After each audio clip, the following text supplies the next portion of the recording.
Okay, good. So we're on part two. Just a quick reminder. Also, if you downloaded the notes last time, I have actually added some slides since we last released them. So what we'll do at the end of this session, I'll make the this deck kind of available, the second half and so on. So that just in many ways, there is some new information in there. Some of it was just about making the flow clearer. As we get onto this second half, we're going to start the story again at the Council of Jerusalem.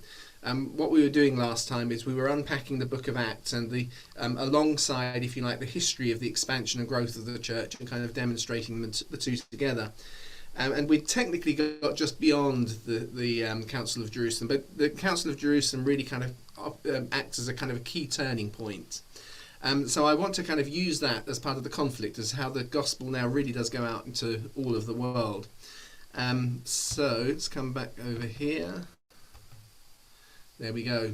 So at the end of last time, what we'd seen in the last session, we'd seen how the Hellenized Jews had returned from the day of Pentecost. And that's something I probably didn't say really clearly last time, that of the 3,000, they don't all stay in Jerusalem. There's a kind of a holiday season, but actually beyond the kind of a week or so, people will start returning home. And that actually gives some of the context of what we saw last time. As people have gone back and now the apostles can start to kind of visit those locations and start to consolidate them in their own hometowns. And so that kind of creates this pool of believers that are throughout the empire whose understanding of their faith is quite minimal. And because often kind of revival style meetings are like that, aren't they? You notice we all know the truth, sadly, that the number that come forward at a meeting doesn't equate to the number that kind of get consolidated into church straight away. But it's still an important step. It's still a kind of important moment. So those people have gone back all over the empire. And the mission in Jerusalem has then, as the church has grown there, probably some do stay and get more deeply discipled. It's then spread out to Judea, Samaria, and then the cities beyond, but all of which are kind of close to the historic Israelite territories. So we're kind of following that Jerusalem, Judea, Samaria, and the ends of the earth. We're really now in the transition from Samaria to the ends of the earth this week as we kind of look at things. So Peter's found his way, of course. This is the end of last time. He's found a way to integrate God-fearers into the church at Caesarea. That little phrase, God-fearers, is helpful. It probably means that for a season, Cornelius and those kinds of people have been meeting in the synagogue. They've learnt a way of kind of respecting and honouring the kind of Jewish culture that they're in. And where we were getting to last time is probably kind of breaking open that a little bit more to make it even easier for those who haven't even been God-fearers at the point where they're becoming Christians. This is all again, just summarising last time. Paul and Barnabas and Lucius of Cyrene, who we see the early church all recognises as Luke, the Gospel author. There's only one letter difference, it's just like the shortened version of his name. They all started exploring how to integrate Greek converts into the church at Antioch. And that's probably a slightly broader form of paganism that's coming in from the God-fearers, because we're kind of told by Josephus that many Roman or Greeks would kind of at the festival times, and we're told that they preached, at the festival times would kind of come in and observe what's going on in Judaism, and so probably there's something of that going on, that wider group who've got a general interest but aren't so clearly in the God-fearing category have started to come into the church at Antioch, and they've started to explore that a little bit deeper. They found a way locally of kind of compromising the differences between Jewish and Greek culture. And then we've had that Paul and Peter has gone up to Rome with Mark, and he's had experiences in a similar way. And we know that there are members of the Praetorian Guard that have come into the church in that first phase, because that's given birth to the request for the gospel from Mark. Remember looking at things like that. And then, of course, Mark has actually kind of come back, and he's joined Paul on his first mission trip. And actually he's left. And I kind of have proposed as a thought, it's not there in scripture, we don't have to believe it if you don't want to, that maybe it's something to do with the tension of how we do these things. Paul's done it his way in Antioch, or the church in Antioch have done it one way.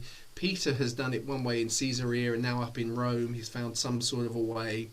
Andrew has been off on a mission already, so we've heard about that, probably visiting people that he's connected with on the day of Pentecost back in their home situations. He's returned from the east, and he's actually gone quite far into the east, which is maybe why he's gone. Maybe it is actually in that Pentecost occasion, some of those who came from so far away that they're so out on the fringe, he's kind of gone out and visited them. But they're all bringing these experiences together, and there's necessitated the kind of need to resolve something, which is how do we, in a kind of uniform way, deal with these issues of Gentiles and Jews mixing in the same church. And so that now is taking us into this kind of period we're working into. So what we're going to look at this time is after Jerusalem, Judea and Samaria comes the uttermost ends of the earth. So the gospel getting right out there. So we're going to see actually that this really is, well, I said we're going to see it, and then I have not actually done too much in the slide deck. This is the right time, to take that from Romans 5:6, that Jesus comes at the right time. And there really is something that is about the right time, and I'll explain a little bit. And it can be a bit nervous, make you a bit nervous when you hear it, because it can sound like, oh, Christianity is influenced by paganism, which is not what I'm saying. I'm taking much more the line that is expressed by Don Richardson in his classic book on eternity in their hearts, it's called, where he shows that all over the world in different religious systems, God has left a deposit that can be connected, and that missions work is so much more effective when you can create that connection. Because we're going to see that actually what's happened, and this is just kind of take a very short, candid, no, very not candid is the right word, very short kind of summarised view. It's when the Jews have been in exile in Babylon, which we're hearing about, of course, before. After that has come, they developed the synagogue system, because they can't worship at the temple, so they developed the synagogue system. And they start to meet around their scriptures rather than their rituals in quite the same way. So rather than the big feasts, we have to now meet around scripture.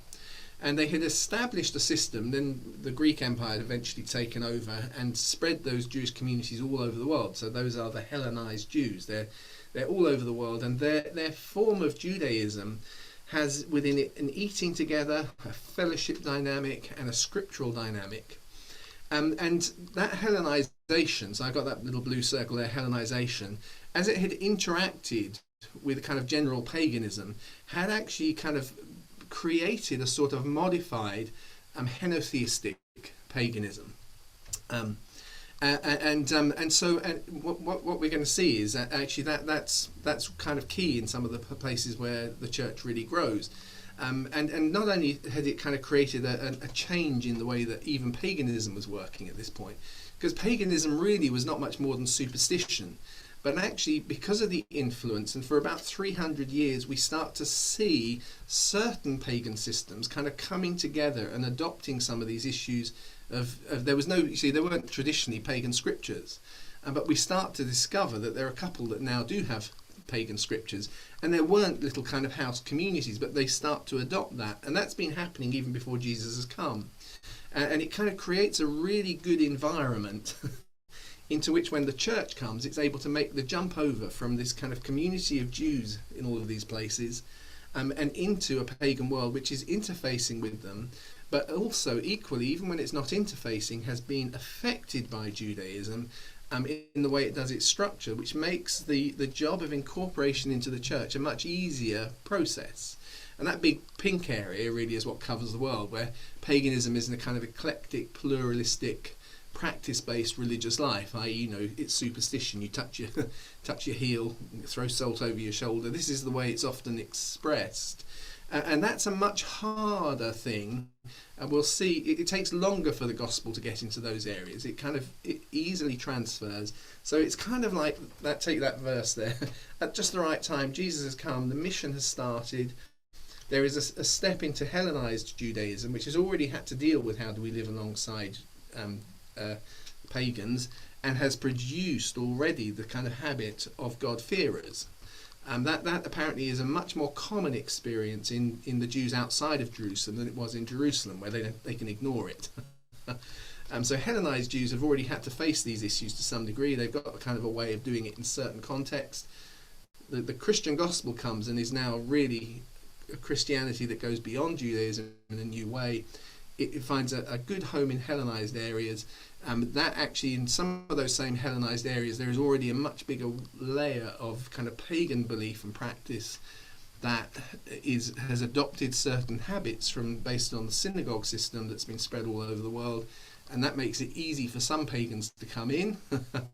And of course, that some pagans coming in then starts to really break into and infiltrate the more general paganism. That was a very brief description of something that is much more complex. I can show it in a few maps, and then hopefully by doing it visually we can get on to the actual meat of what we're doing today. I've taken this from a secular sociologist who now describes himself as having moved from agnosticism to independent Christian, by which what he means is he doesn't know if he really believes any of the kind of particular doctrines of particular churches, but he sees something in Christianity that he now believes in. But anyway, he looked at the process of the Christianization of the world. Really fascinating, really worth reading if you want to. Note the name Rodney Stark. So he just kind of highlights that these are all of the Roman cities in 100 AD that have a population of greater than 30,000. So often in histories you'll hear much bigger numbers, but this is when you actually go and look at it, you can really work out that those are exaggerated numbers. On the whole, the ancient world exaggerates big numbers. Not because they're trying to lie to us, it's just the way they do it. So these are really solidly the Roman cities with population over 1,000 in 100 AD. I've marked Jerusalem in red because technically in 100 AD it's been destroyed, of course, but it's still there, still kind of, and it's going to be rebuilt and it's going to be come back to, and that's really where the centre, of course, the church is. At this period. So these are all of those cities. So there's only about 31 of them, I think it is. And as we kind of go through, you can look at where are the Hellenized cities. So if we mark out where are the Hellenized cities, so there we go. So these are all of the cities. The Hellenized cities, you can see are centered around the kind of the Mediterranean circle. They don't go up to Rome. Rome is outside of that little circle of Hellenized cities. And where we were looking at last time, we were saying this is where the gospel is really growing, as the people have gone out. Even Edessa and Nisibis, if you remember those early traditions. Oh, actually, we didn't touch Nisibis last time, but we touched Edessa. And these are the kind of locations that we kind of find the gospel going to. Now, these are largely there are Hellenized communities in pretty much every place. The difference is in certain cities there's enough of them that they become a kind of cultural phenomena. So it's a bit like you'll see if you go through certain parts of London on a Friday, you'll suddenly see the Orthodox Jewish community kind of coming out. But that doesn't mean to say that there aren't Jewish families down your street. You just don't see them in the same way. So this is where there are large communities, and you see how that kind of relates to the kind of the early phase of the growth of the church. Corinth, Ephesus, Athens, all these places that Paul's been visiting. Well, he visits on his first mission trip, which we'll look at this week, actually. But actually, these are the places that those people on the day of Pentecost would have gone back to. Then you look at this issue of, if you like, developed paganism, and that really comes down to Sibyl worship and Isis worship.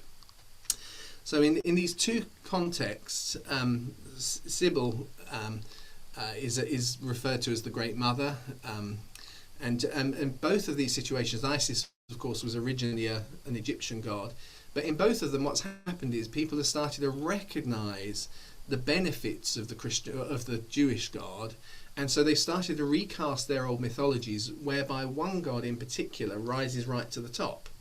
So it's a kind of on its way to monotheism, but it's not really there. There's a kind of the mother god who's mother of all the gods. There is Isis who somehow is at the centre of all of the gods' relationships. So they started to elevate, and they started to kind of come up with forms of scripture and forms of meeting around the worship of those things. So they're very different from other forms of paganism. And this is where you get some of the kind of fuzziness, because the criticism saying, oh, Christianity just adopted from paganism, then it's connected with paganism, because Sybil, for instance, has a ritual where you get washed in the blood of an animal, washed in the blood of a bull, or washed in the blood of a lamb, you see, for instance. And there are meals, there are common meals and so on, things like that. But actually, if you really kind of analyse it, those have been adopted from what's going on already in the synagogues to try and make paganism a little bit more consistent, a little bit more logical. And you find, for instance, if you kind of map those other cities on there, you then kind of step forward a little bit and you look at where we know the churches grew big enough. By 100 AD, I've marked them in red, and by 180 AD in kind of a pink colour. What we can say, this guy Rodney Stark has done a reduction analysis, as they refer to it, and has kind of approved with a sort of 90% certainty that actually those two formats, Hellenized Jews and then into where paganism has become slightly more unified in its thinking, are the places where actually we find the physical evidence, not just reported evidence, but physical evidence, i.e. we find people buried with Christian inscriptions, we find Christian mosaics and so on. So that doesn't mean to say this is the extent of the church, but just to say we see that it's really strong enough that people are now burying people with Christian paraphernalia and so on. And by 100 AD you can see the red places, which includes Rome, and then we spell out the next layer in 180 AD. And actually, if you kind of look at those things, you can kind of say very clearly that those two factors are very beneficial to the gospel going out. And I say that as the wisdom of God, if I put it that way, is he's created a process through actually that period we've just been looking at, the Babylonian the Babylonian exile, which then becomes the sort of the Hellenized diaspora, that has affected the whole world and started to prepare it for the coming of the gospel. So that was a very long introduction, which probably was a bad thing for me to have planned to put in. I put here, there are only two major cities in the Roman world where the church has grown fast enough to leave a solid empirical evidence of its presence by 180 that are neither Hellenized nor have no other form of monotheistic paganism. So only two cities that have those two things have not yet got a Christian church. They probably have got a Christian church, but one that's big enough that people are publicly burying each other in those ways and things like that. So as I say, that's just an interesting thing to notice. But that's not the whole story, as we know, because in 180 AD, Tertullian is writing, and he writes an answer to the Jews. He gives a list of places where the gospel has gone to. So into the universal earth it's gone out, their sound, to the ends of the earth, their words, or upon whom have the universal nations believed. The universal nations, in other words, everybody. Upon the Christ who has already come. For whom have the nations believed? Parthians, Medes, Elamites, those who inhabited Mesopotamia, Armenia, Phrygia, Cappadocia, who dwell in Pontus, Asia, Pamphylia, tarriers in Egypt, and inhabitants of the region of Africa, which is beyond Cyrene, Romans and sojourners, yes, and Jerusalem Jews. The only group he mentions in that list that we didn't cover last time are probably Africa beyond Cyrene. We covered pretty much every single else in that list. But the list goes on. So those are the 100 AD church locations. If you go back and look at them, they're all covered on that map. So those were the red churches are in those areas. By 180 AD, which is the pink ones, he goes on and says all the other nations, for instance, by this time, varied races of the Gaetulians, which are the Saharan tribe, the manifold confines of the Moors, which are northwest Africa, beyond Cyrene, all the limits of the Spains, the diverse nations of the Gauls, the haunts of the Britons. So in 180 AD, he's talking about the haunts of the Britons.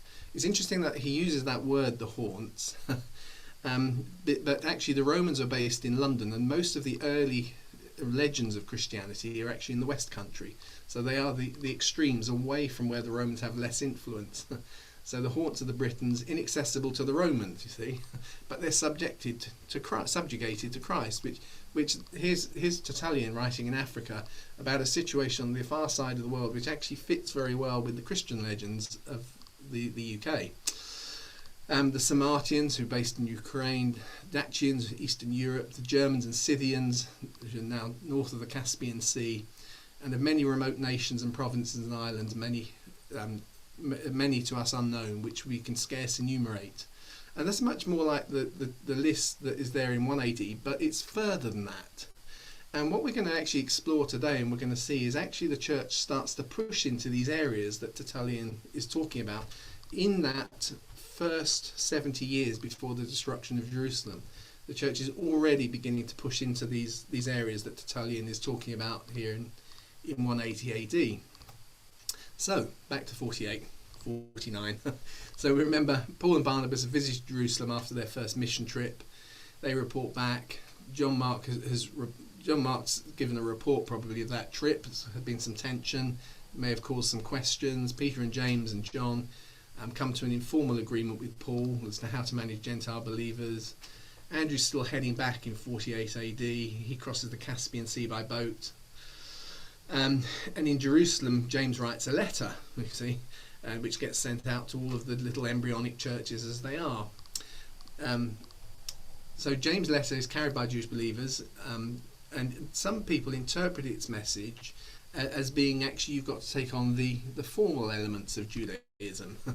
And in a strange way it starts to divide the Jewish and Gentile believers, so that such a degree that when Peter comes up to visit the Antioch church, having already been in Rome and incorporating Gentile believers, already been in Caesarea incorporating Gentile believers, he now stops eating with the Gentiles, and Paul has to challenge him.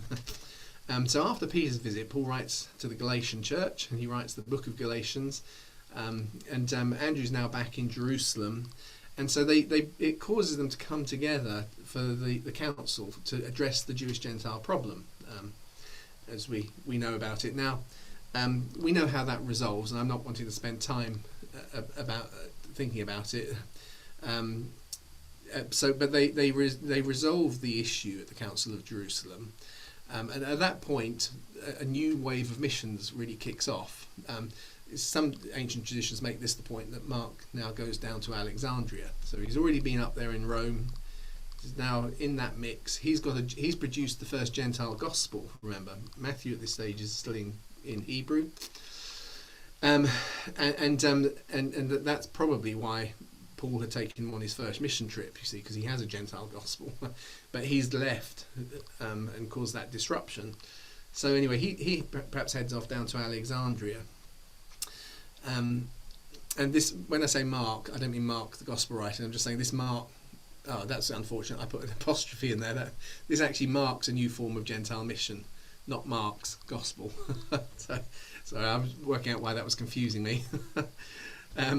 So probably this is the point that Luke actually starts to translate some of Matthew's gospel and others as well. As Luke says, Matthew's gospel is, well, as we're told by the early church, Matthew's gospel has been attempted in translation by a few people, and Luke refers to that as well, that many have attempted. And Mark has got a complete gospel, others have done bits, and this is probably about the point that Luke starts to do it himself, and perhaps starts to take on the idea we need a solid, complete gospel for a Gentile church, a church that is increasingly having to accommodate Gentile believers. So, like John Mark, who's produced the gospel under Peter's guidance, Luke was one of the 72 who looked at these last time. So as such, he's got his own stories as well, his own connections, but he's fundamentally sticking with Matthew's structure in the way he's working with it. And he decides to research and construct a gospel in a format that deliberately draws on the conventions of classical eyewitness historical biography that is more familiar to the Greek world. So Luke's gospel is much more like that than either Mark or Matthew. Much more like a Greek biographical history. So we're now this is really the kick-off point, and I've wasted a big chunk of time. No, perhaps not wasted. Hopefully this is helpful. So 50 AD, this is a key breakthrough, the Council of Jerusalem, and not surprisingly, in a spiritual sense, you get a level of kickback. In that this is the point where the Jews are expelled by Claudius from Rome, which those excluded include Priscilla and Aquila, who probably know Peter already. They're probably converts of Peter or were connected by Peter in the early stages. The Roman historian Suetonius attributes the riots that caused Claudius to kick out the Jews as being related to Chrestus. There is a large Jewish community in Rome, and it's wondered whether, sometimes secular historians say it was too big and that we would have other evidence of it rather than just one statement. It obviously didn't happen.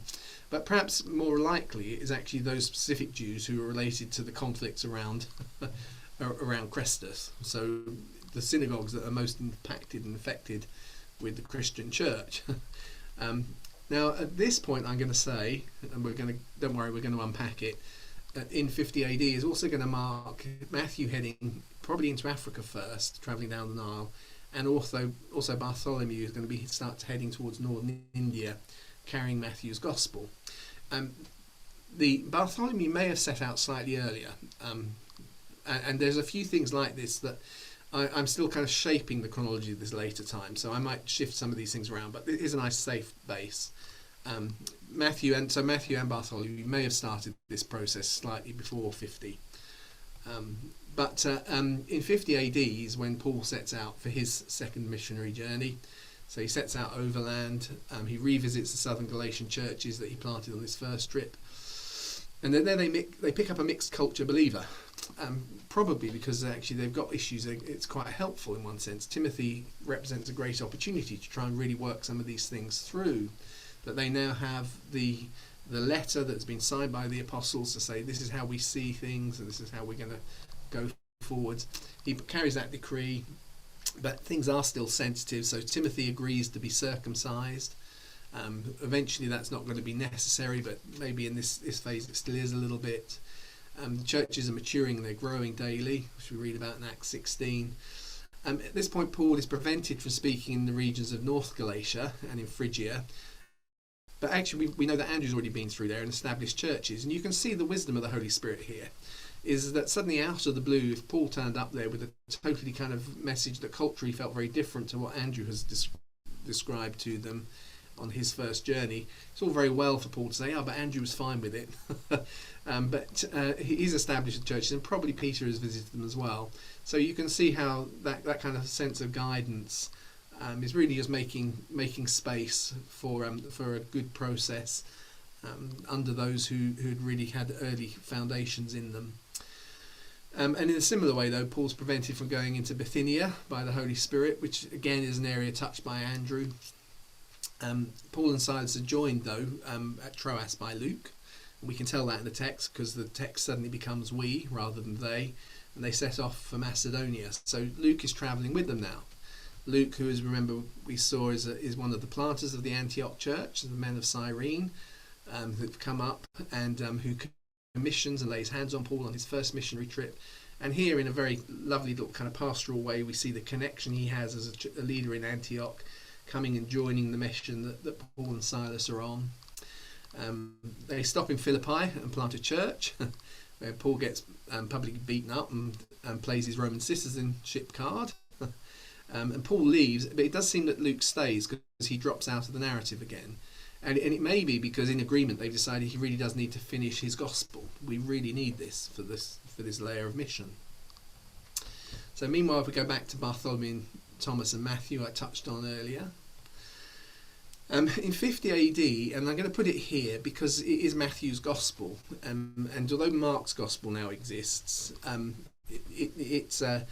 the story is about Matthew's gospel being in Hebrew still. So this quote from Jerome, which is about 400 and something, but he's referring back to a well-documented missionary trip by a 2nd century Christian, Pantaenus, he tells us that Pantaenus went among the Indians, and the tradition is that he found there among them some who had known Christ.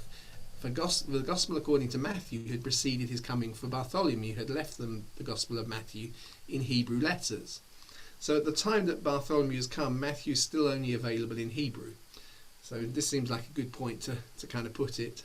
And he goes on to say then that Pantaenus bought the Hebrew version of Matthew back, and it's there in Alexandria, and it's as if it's there still in the 4th century. So I think the early church, they thoroughly knew that Matthew really was written in Hebrew, despite what modern scholarship says initially.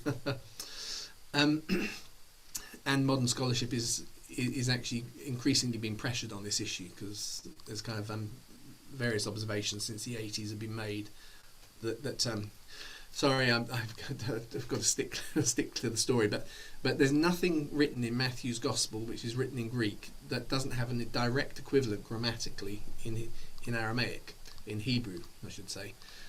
Now that's unusual because there are different structures grammatically in Greek, but Matthew's Gospel doesn't use any of them. He only uses ones that have an equivalent in Hebrew. So that kind of is one of the evidences. Anyway. So in 50 AD, Bartholomew sets out for India. Tradition tells us that he comes to Kalyan. So I've marked Kalyan on the map. And what's really interesting, just more recently, this is quite modern, quite new research, we found records of a Roman official, referred to with the name Polemios, which actually might provide a little clue to a puzzle related to Bartholomew's martyrdom back in the Black Sea, because Bartholomew is eventually martyred in the Black Sea area, but traditionally he's come to Kalyan, because the Catholic tradition about Bartholomew's martyrdom was that he was executed in Albicus, which is in Armenia, by a king called Astyages, because he converted his brother, who is called King Polemios, same name. The problem is there is no King Astyages or King Polemios. That doesn't mean they didn't exist, but it makes it doubtful. Because neither of those kings can be identified. But actually, of course, if they're both just Roman officials, then actually it could be that it's Bartholomew's trip to India that helps explain why he gets martyred when he comes back to Albicus. So if then his work in northern India there has led to the conversion of the one brother, he goes deliberately to find the other brother and trying to evangelize in that area, and that kind of leads to his death. But I just want to introduce something now, which is it's quite interesting. Again, it's part of a modern research process, which is reshaping how we look at some of these histories. And this little map, I didn't produce it, but it shows key trade routes into the east from the Roman Empire. And there's this maritime route that runs from the end of the kind of Silk Road on the western end down up the Nile, across and into the Red Sea, and then along the kind of that part of the top part of the Indian Ocean in towards India, underneath Arabia into northern India. Then it heads south. It drops down round the bottom of India and onto China, through Indonesia and onto China.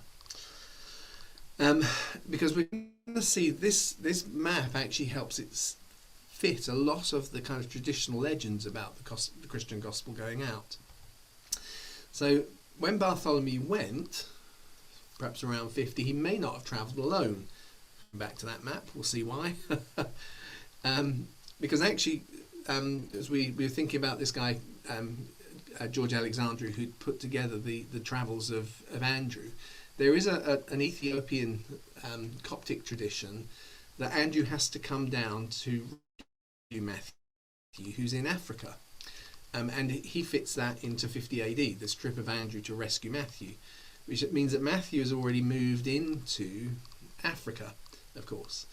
And what's interesting is, again, you've got the text and it all seems rather fanciful to the modern historian, but actually it describes the location of the region. It's the land of the Anthropophagi, which is quite a large region, but places in the area of the Great Lakes, on the borders of, you can see there, Tanzania, Rwanda, Congo and so on. But it also refers to a volcano, which actually would make the Lake Kyogre, makes it a very specific location. And if this is actually genuinely is a true event that's happening, it's happening around 49 to 50 AD, because you can't fit some of Andrew's other trips. Actually, so Andrew, it's possible that Andrew travels with Bartholomew down to Yemen, because if we in Yemen, he would have then picked up, there's this southern trading route that runs down to that, just actually kind of along the coast and then right the way down to even below the region that Matthew's supposedly in, you see. So Matthew's, and interestingly, Matthew's gospel is talked about as being very popular along the Nile. So Demetrius, this is another reference to Pantanus, of course, um, when bishop at that time, which we are now concerned, sent Pantaenus to convert the Hindus. And whatever his success or failure there, he brought back reports that Christians were there before him, the offspring of St. Bartholomew, Bartholomew's preaching, and in proof thereof he brought with him a copy of Matthew's Gospel, we've heard this before, which became one of the treasures of the church along the Nile. Matthew's Gospel seems to be hugely important along that Nile section. And actually, if you look at these trade routes, you can see that the Nile is actually part of the route that takes you down, if you want to, down before join the Red Sea and come down to the bottom of Arabia and Yemen, where actually there is a route that takes further down the coast. Unfortunately, I line that just drops bottom. Right into the lakes region, so I'm kind of drawing from here that early phase that he has some sort of influence into Africa. What gets confusing is that there's a tradition that says he's martyred in Ethiopia, which I'm like, oh, that's even more Africa, except that it's called Ethiopia south of the Caspian Sea, which is really confusing. But we do know from Herodotus, an area over on the Indo-Parthian sort of border is referred to as being eastern Ethiopia, below the Caspian Sea. So Matthew is here, and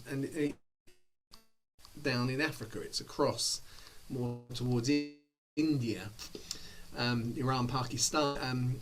Actually, you can see that again, even at the major trade route between the two. So it's not impossible that there is connections with people and individuals in one location that may connect to the other location. In the Orthodox kind of traditions, although they're getting later, they've often preserved these things quite well. It says that it talks about Matthew leaves Jerusalem. It does talk generally about hitting lots of places. But then it talks about many lands, and then it talks through him passing through Macedonia, which is right up in the north, of course, and then Syria, Persia, Parthia, and Media. So it's kind of taking a final route. So he's gone to lots of places. He eventually kind of starts heading south, which has fallen to him by lot, and enlightening. But this Ethiopia is probably the one, the eastern Ethiopia. Ethiopia, it literally means burnt faces, so it really means people of very dark skin colour. And enlightened in the light of the knowledge of the gospel, finally guided by the Holy Spirit, he landed in the land of the cannibals, which again makes it a little bit ambiguous, because we often think of cannibalism more in African tribal areas, but it's always possible that it's there's something of that, and it doesn't necessarily mean it's always being practiced now, but there's an association of it with these people. They're dark-skinned people. He entered the city known as Myrmana, and having converted several souls to Christ, he appointed Platon, his fellow traveller, to be their bishop and built a little church. So however we put it, there's a kind of, Matthew does seem to have been to Africa, but it seems to be mainly in Iran and Pakistan, that kind of area. Interestingly, the actual area that we think of today as Ethiopia is one of the first kingdoms to become Christian in 340 AD. So just one of, there's obviously evangelistic work that's been going on for a while around there. So I won't try and say anything definitive, but there are these traditions that put Matthew into Africa, and then into that region that kind of borders onto the top of the north part of Pakistan. But if you move along a step, the next step along is Parthia, according to tradition, is allotted to Thomas. So Thomas as his field of labour, Parthia, according to tradition, was allotted to Thomas as his field of labour. That's from Eusebius, the church history, so it's about the 300s, isn't it, I think. But for some reason, he's better known for his mission down to India. So this is kind of a little bit north, just a little bit along from where Matthew is supposedly martyred. So I'm going to suggest, though, and we're going to see there's more evidence for Thomas than for Matthew. It's kind of clearer. That actually, so this is about this same period. And the reason I'm putting it there is because we'd already heard that from the early church that from the 40s the apostles have been itinerating, but probably they've been hitting the kind of mainly Hellenized Jewish areas. From post 40, you can understand why they'd start to go to areas that are a bit further afield and where there are less Hellenized Jews. So he's eventually going to get to southern India, as we're going to see, and even potentially onto China. We'll look at the evidence for that as we finish. And the legends date back to the 6th century, in terms of we've known since the 6th century that people have always assumed that Thomas made it to India. There's actually a unique community of Indian Christians who claim Thomas had come in 52 AD to southern India and have maintained records that go right the way back to then.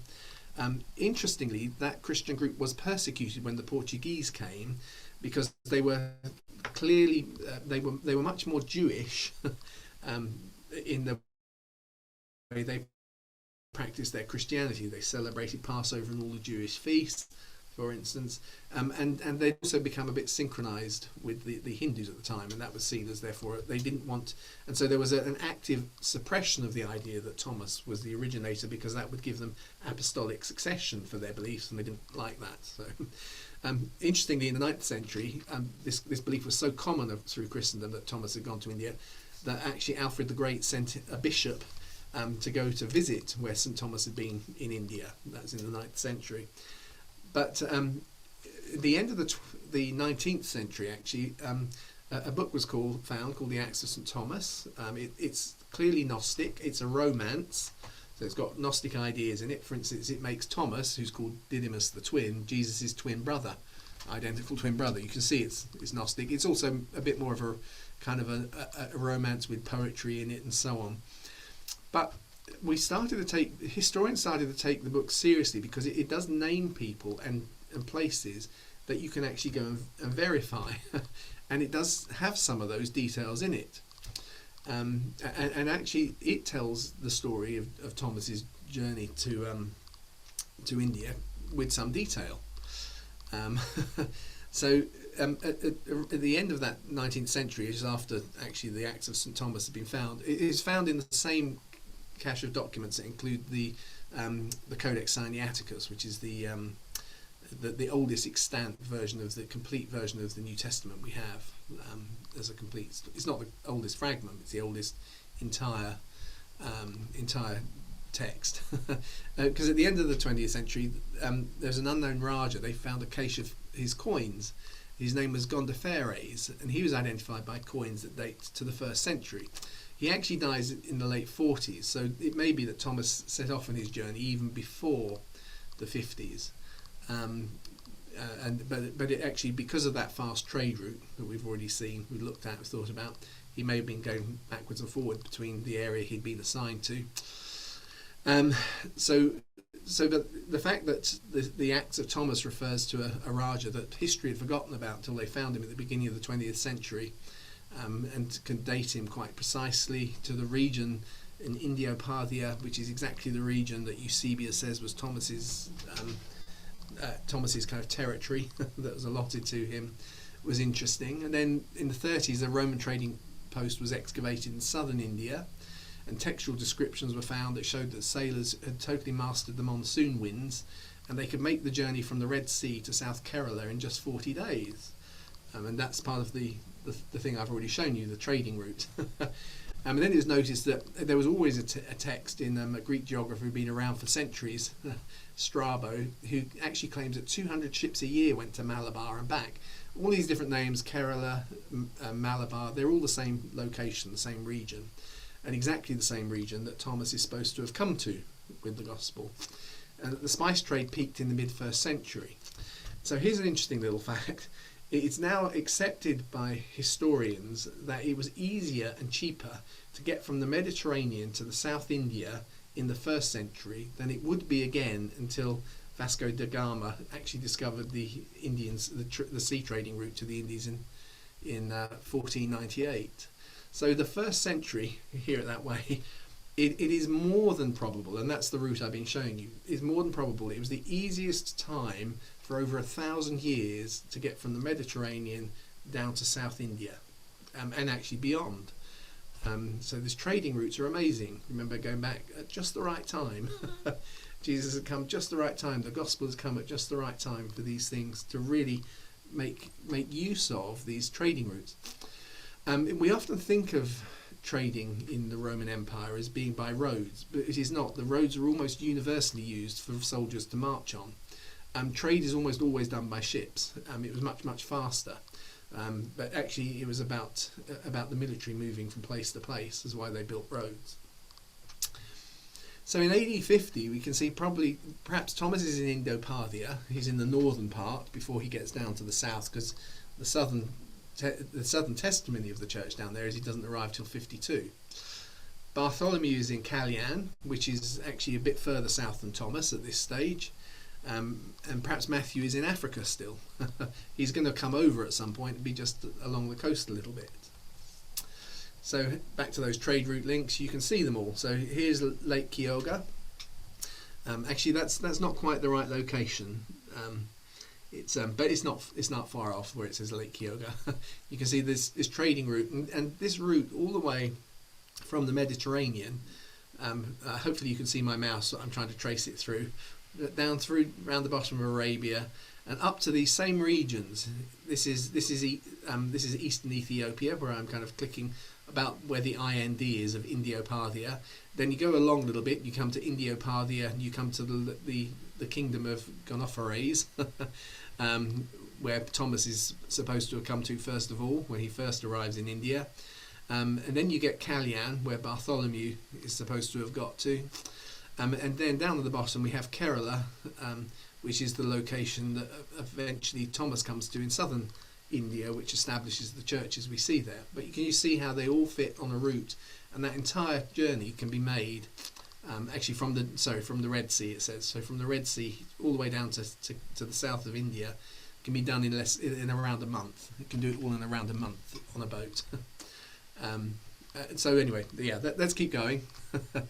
So back to the Bible, because little kind of excursion to look at some of what's going on.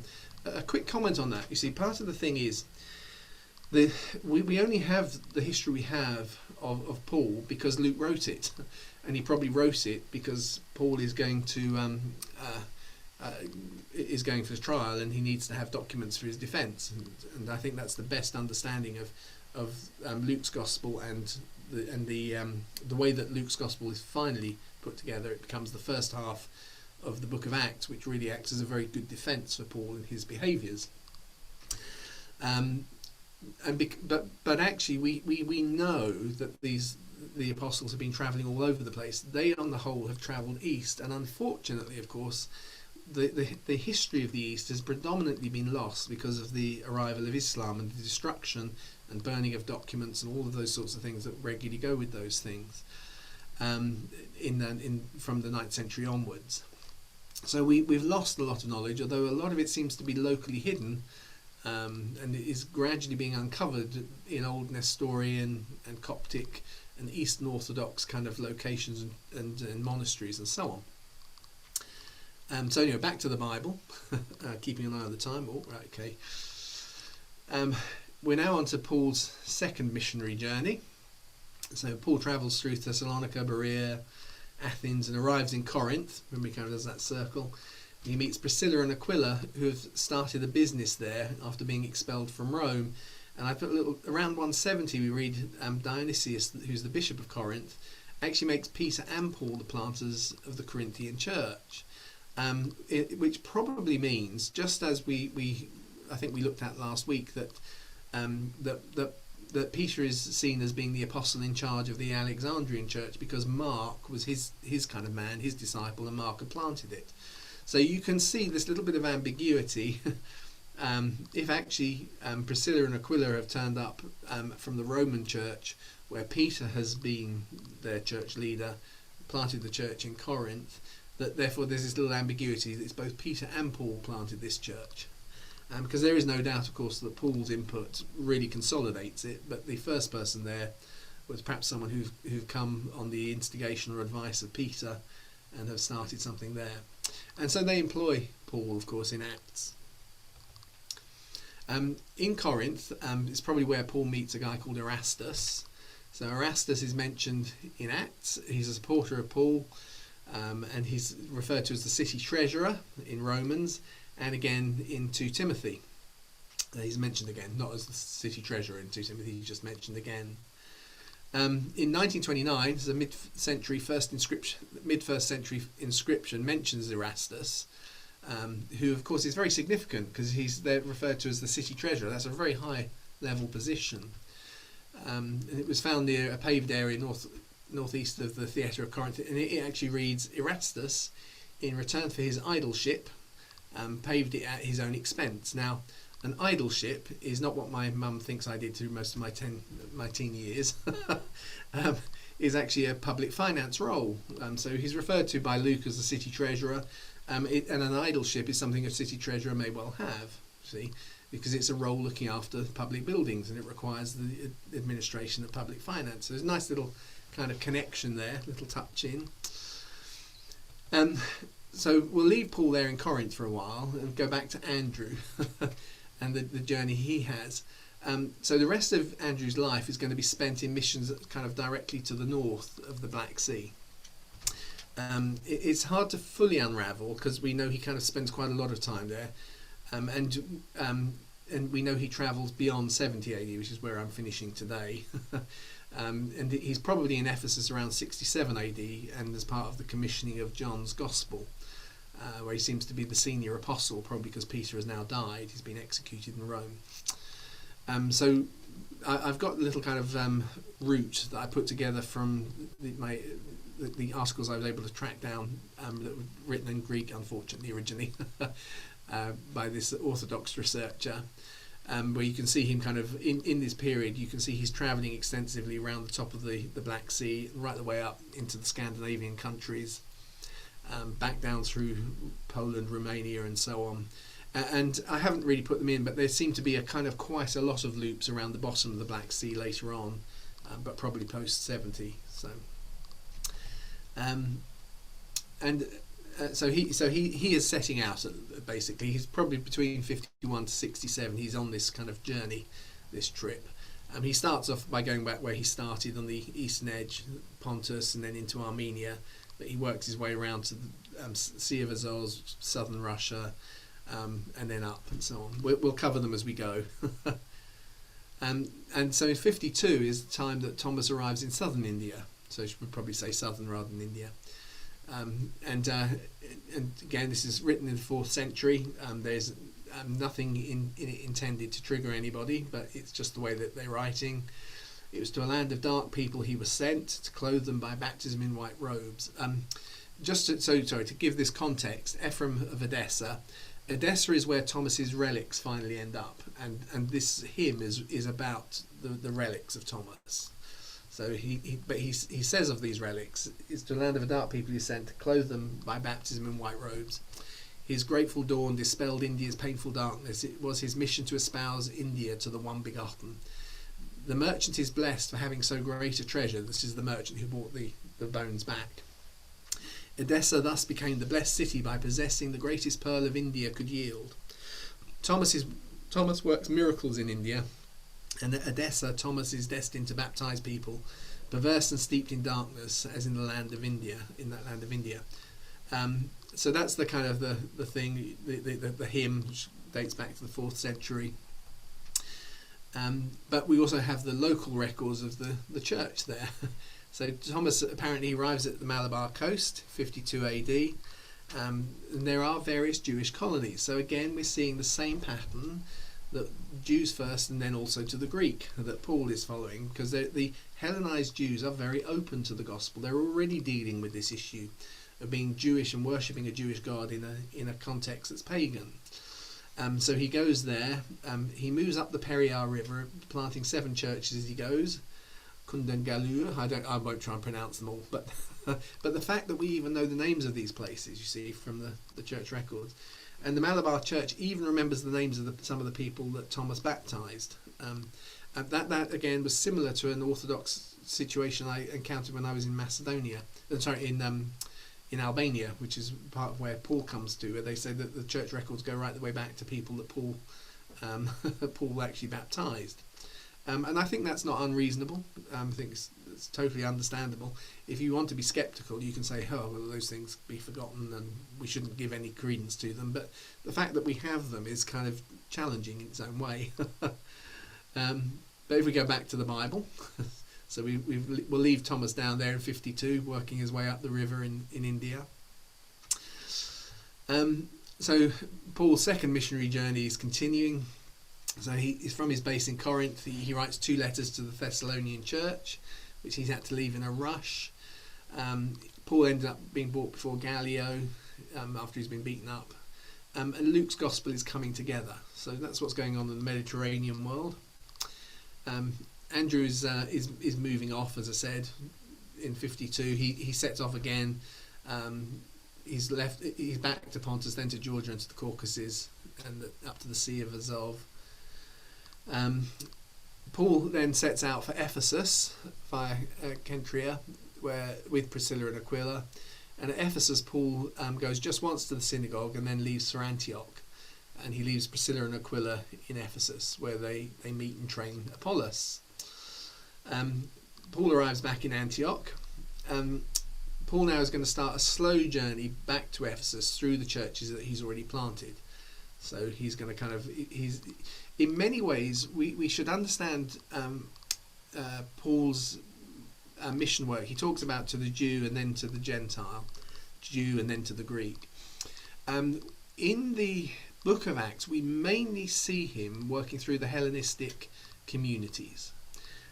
He talks as well about him working harder in the gospel, and we are going to see it's probably in the latter period of Paul's life that he really hardcore hits the totally disconnected from any form of pre-evangelistic kind of influence by Hellenized Jews. It's in the later period that he really hits those kind of hardcore things, and they leave less of an impact because those things they take longer, but you still need the breakthrough. But in this period, he's still visiting those churches again, consolidating how they do things. I actually find it really encouraging to see how the spread of the gospel is predominantly through people's social connections, but it gets some benefit and breakthrough by the arrival of the kind of missionary evangelist, in the place of Paul. And in one sense, a lot of Paul's benefit is by organising and resolving issues that are going to then allow this community to stay and keep on growing and growing. And the church does. For a good 500 years, it just keeps on and on growing, outside of the impact of Paul and others, but it's because it's producing its own health. Anyway, let's get back to the story. So Paul's starting his slow journey back to Ephesus, going back through the churches he's already planted. In 54 AD, Claudius dies, and Nero becomes the emperor, and Paul settles in Ephesus. So a significant year. So there's Ephesus in the middle, there's Claudius who's died, and there's Nero who comes along. I'm keeping an eye on the time. I've got 15 minutes. Right. Okay. So over the next 2 to 3 years, Paul establishes a mission base in Ephesus with a team of itinerary ministers. They plant churches in the surrounding towns, and they kind of keep this Aegean hub connected. There's a church in Colossae. Perhaps Epaphras is the leader there. There's a legend that Thaddeus, Saint Adai, who is not the Thaddeus the apostle, but it's Thaddeus, one of the 72, who's already at Edessa. He leads a silk merchant to Jesus, whose name is Saint Agai. So Saint Adai leads someone who gets known as Saint Agai. And as a silk merchant, that means he's Chinese. Just one of those things. Silk merchants come from China in the ancient world. And it's not that somebody in Rome who's got no access to silk suddenly goes, do you know what, I think I'm going to start trading silk. It's that people in China come from China bringing silk with them. and he sends him back up the Silk Road, as the tradition tells us, to preach. Being a silk merchant, we mean he's probably the route he goes is right the way back into China where he's come from. And of course, we saw at the beginning of last week when we were looking, there is actually a tomb dating to the 1st century in China, in which we see Christian iconography. Here it is, a bronze bowl decorated with 5 loaves and 2 fish. We have a nativity scene. And we also have scenes with the tombs with the lamb as the kind of key thing, sitting over a lamb connected with a phoenix, which in Chinese symbolism means resurrection. So you've got all these kind of things that actually exist there, but we can't go and investigate them at the moment from an archaeological point of view. But the communist government says that these tombs date to 86 AD. They just didn't know when they released the pictures that people would start saying, hang on, they look rather Christian. Anyway, so presumably potentially the gospel is heading back to China in this really early period of the church. 54 to 57 is when I think the first kind of edition of Luke's gospel arrives. I suspect it's finished in Rome, kind of given its final polish, but there's something there that probably follows, a bit like Mark's gospel, the kind of core events of Jesus. And Paul writes 1 and 2 Corinthians, possibly Philippians as well. It depends whether you see Philippians, Paul's imprisonment being in Caesarea or being in Rome. We can infer that Paul's visited Corinth and Philippi and lots of other churches while he's been based at Ephesus, but as I said, that makes sense. He's probably been in that Aegean hub, regularly visiting and encouraging, bringing messages and so on, and helping that church feel like a single unit rather than dotted around the Aegean Sea. So in Philippi, saying Luke perhaps gives Paul his first draft of the Greek-friendly gospel, and Paul is delighted. They start distributing copies through the Aegean churches. And it's in recounting his ministry over the last year that Paul refers to Luke's gospel in 2 Corinthians, where he writes, and we're sending along with him the brother who is praised by all the churches because of the gospel. The little verse, the because of, I put in a little asterisk, is just the Greek word en, which means in. So praised by all the churches in the gospel.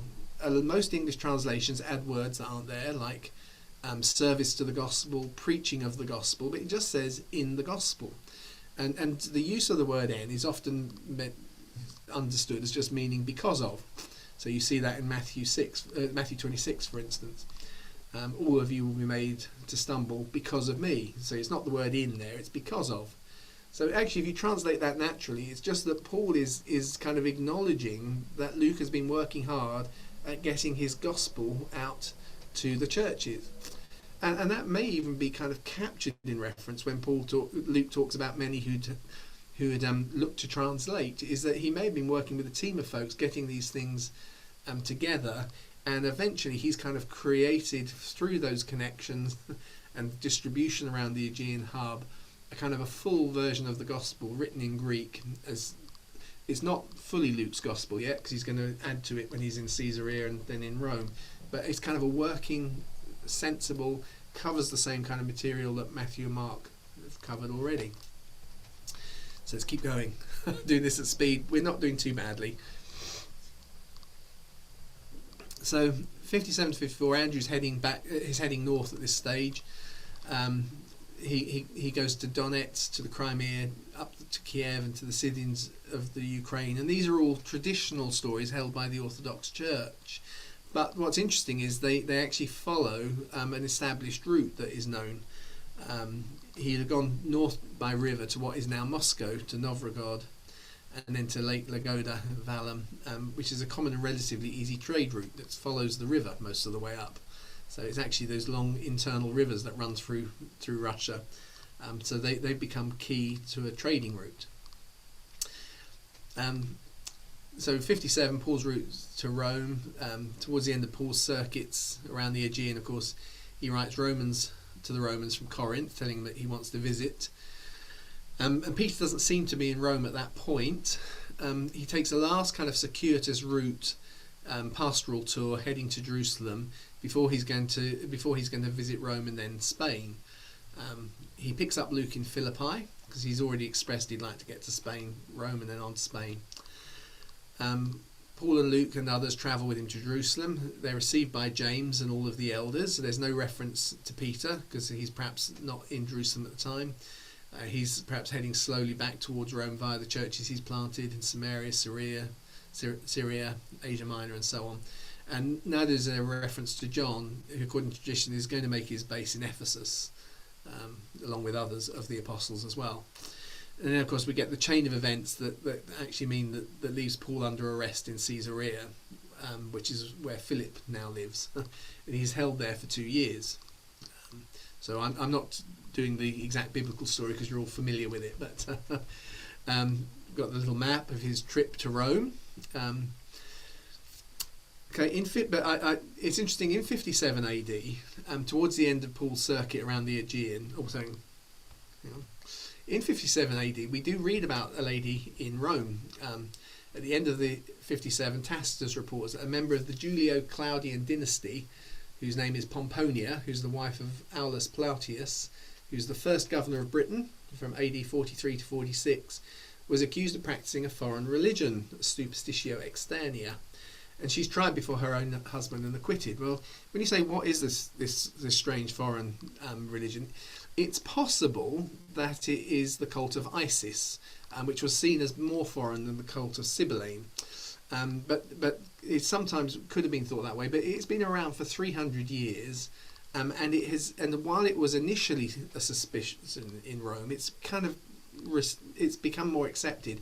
So almost there are only really two possibilities: the cult of Isis or Christianity. And Isis has been around long enough; it's really less controversial. So it's almost certain that she's become a Christian.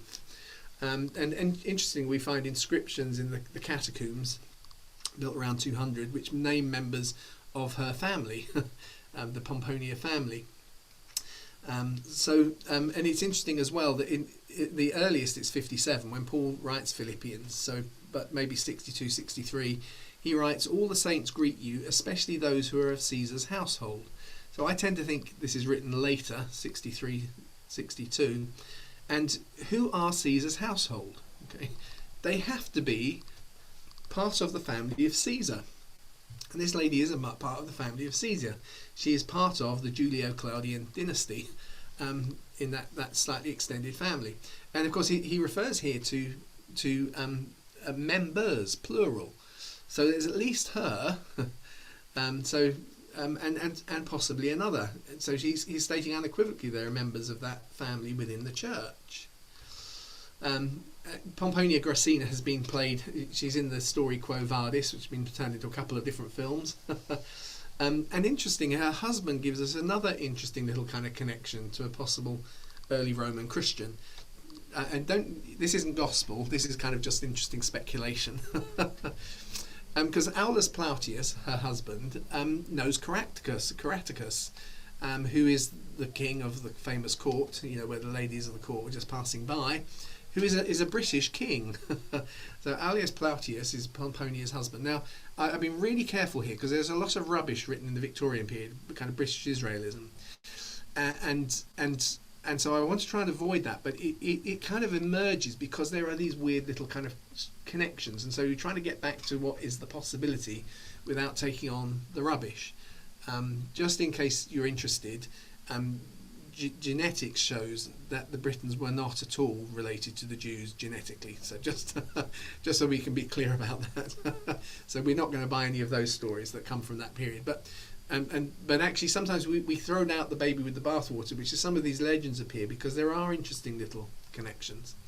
So Aulus Plautius, Pomponia's husband, had driven the British king Caraticus out of Hampshire and pushed him south to Cornwall. And remember, Cornwall, way before Britain is officially evangelized in the 5th century, is where we actually find the first and earliest legends in the West Country, is in that kind of Somerset, Cornwall area. So he's pushed out there, but he's then eventually captured after Aulus Plautius' return to Rome in 50 AD, and Claudius has the Emperor Claudius has a big triumph. And it seems that he honours Plautius at the same time as he parades Caraticus into Rome, where Caraticus is famously pardoned. He makes a famous speech in front of the Senate. They were, I'll draw a line. Sorry, I'm going to go off on a tangent. And he actually becomes a member of Roman kind of high society. So, and it's thought that Caraticus' daughter takes the name Claudia to honour Caesar, whom, of course, they've become Romans under. That's not an uncommon thing to happen. And that Claudia is the Claudia Rufina, who is honoured in a poem on Claudia Rufina by the poet Martial. See the connections coming on here. These are real things you can go and look at. And here's the poem. Although born among the blue-eyed Britons, how fully has Claudia Rufina the intelligence of the Roman people? See, her dad has been released because he makes such an eloquent speech. He's considered civilized, not an ignorant person. And here he's saying of this daughter, she's really intelligent too. What beauty is hers? The matrons of Italy might take her for a Roman, those of Attica for an Athenian. The gods have kindly ordered that she proves fruitful to her revered husband, and that while yet young she may hope for sons-in-law and daughters-in-law. May heaven grant her ever to rejoice in one single husband, and to exult in being the mother of children, or 3 children.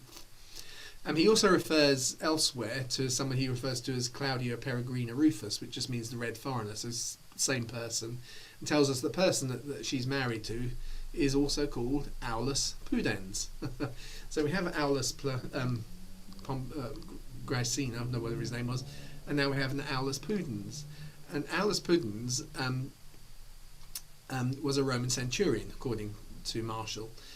But now Paul writes, he says, Eubulus salutes you, as do Pudens, Linus, Claudia, and all the brothers. So here we have a couple called Pudens and Claudia, and this Claudia being who's celebrated by Marshall.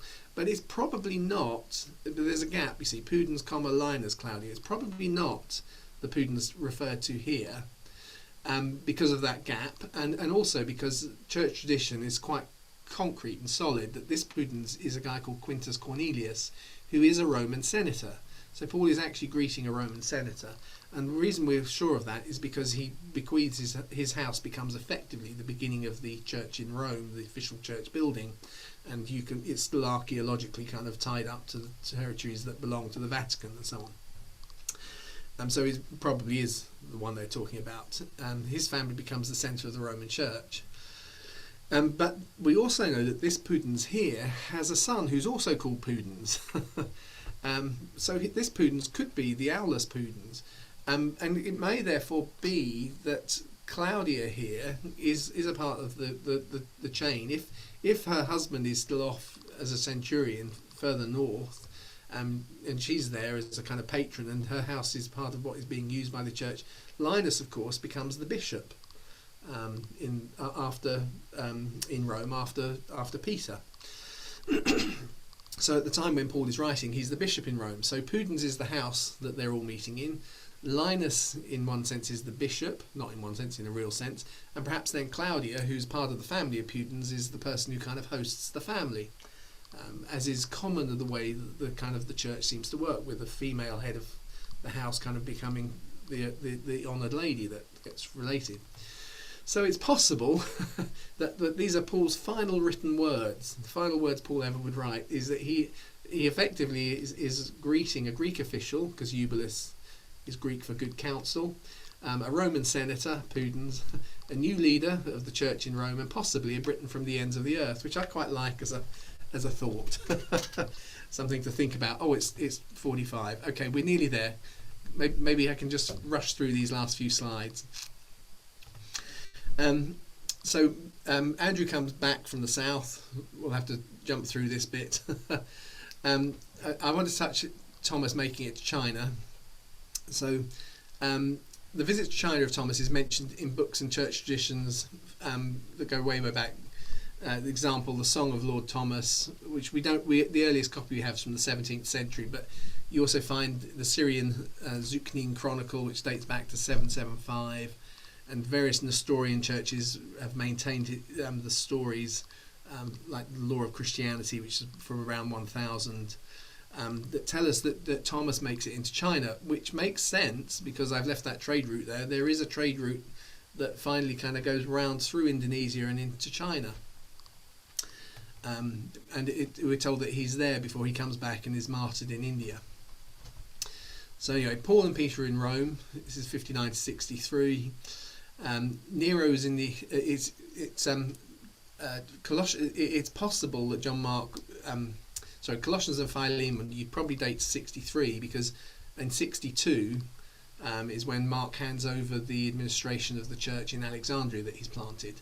So the fact that we actually find in Colossians Mark being referred to doing jobs for Peter kind of tells us they're a bit after that. Mark visits Colossae at the request of Paul, which we read about in Colossians 4. Luke compiles Acts as parts of Paul's defence, and it finally comes together. makes his final editorial changes to his gospel, so the two gospels work together as two volumes of one book, and we have Acts and we have Apostles now, and the Acts of the Apostles, and we have Luke's gospel. 63 AD, Paul quotes from Luke's gospel, for the scripture says, don't muzzle the ox as he treads out corn, and which is from the Old Testament, and the worker is worthy of his wages, which is from Luke's gospel, word for word. By 64 AD, Peter's arrived in Rome. Paul is acquitted and leaves Rome, but in July 64, Nero, there's a fire which destroys much of Rome. Nero blames the Christians and arrests Peter. Peter is then crucified, apparently upside down, some point between 64 to 67. We don't know how long that process takes. Paul is at this point possibly is where he's visited Spain, which he's always said he intends to do. And we saw right at the beginning that there is an early church that has established itself in Cordova, in Spain. He meets with Titus in Crete. He goes on to Nicopolis. He writes 1 Timothy and Titus, and according to legend, he makes it to Britain. Certain legends, according to which of course is part of what's considered the ends of the earth. This is from a series that's created by the Bible Study website. They actually show that visit to Britain on their map of Paul's final journey, interestingly. That would make some sense if he really has met in Claudia Rufina, that if she really is a Christian and is part of that little network that were there in the church in Rome, and actually her husband has retreated to the West Country and so on, and so you could sort of see it. I don't put huge amounts of store by it, but I think it's kind of fun to kind of see it, seeing as we're British. 67 AD, John's Gospel gets written. That happens in Ephesus. I could have put the quotes up here with the early church to talk about the process there. John writes his Gospel. We're nearly at 70, don't worry. So 67, 69, Paul returns to Rome, where he gets rearrested, probably still flow on repercussions of the fire. He writes to Timothy, which also refers to Mark. He's executed by beheading. Nero dies in 68 AD. In 68 AD, Mark is also martyred on his return to Alexandria. A rope's put around his neck and he's dragged through the streets until he dies. And during the same period, it's rather gross, isn't it? Relations between Judea and Rome are deteriorating. The Jerusalem church and its remaining elders and apostles are leaving for good. They're led by Simon, who's Jesus' cousin, who Jesus meets on the road to Emmaus with Clopas. In 69, after Nero has died, there are 4 emperors. And that's important to note because that's part of the reason we know that, I think, that all of the gospel documents are written before 69 AD, because they just refer to Caesar. And you wouldn't do that if you were writing in 70 or 80 and so on, because actually there was this confused period of Caesars. You'd have to say which Caesar. 70 AD, Jerusalem and the temple are destroyed. The Roman army is led by Titus, who's going to become the emperor. This is the end of the age. A couple of years later, Thomas is going to be executed in India. But here are, if you like, the legendary, in 70 AD, legendary and specific locations that the church has been planted at this stage. Oh, actually, that one in France shouldn't be there. That's a legendary. It should be a green triangle. I'm just going to quickly run through Tertullian's list again. So there it is. I won't read it, but you can actually map that. Interesting to note is he hasn't actually referred to in that list the church in Greece, because he just takes that for granted. He then lists other nations in 180. If you put those on, this is the area we're covered. And we also know that he's avoided mentioning places we've been talking about today, which would kind of put the Andrew's mission, St. Agai's mission to China, Bartholomew and Thomas pushing into India and so on down at the bottom, which we can't see. And so, praise God, we made it to the end and we're a few minutes late. So I'll hand back to you, Henry.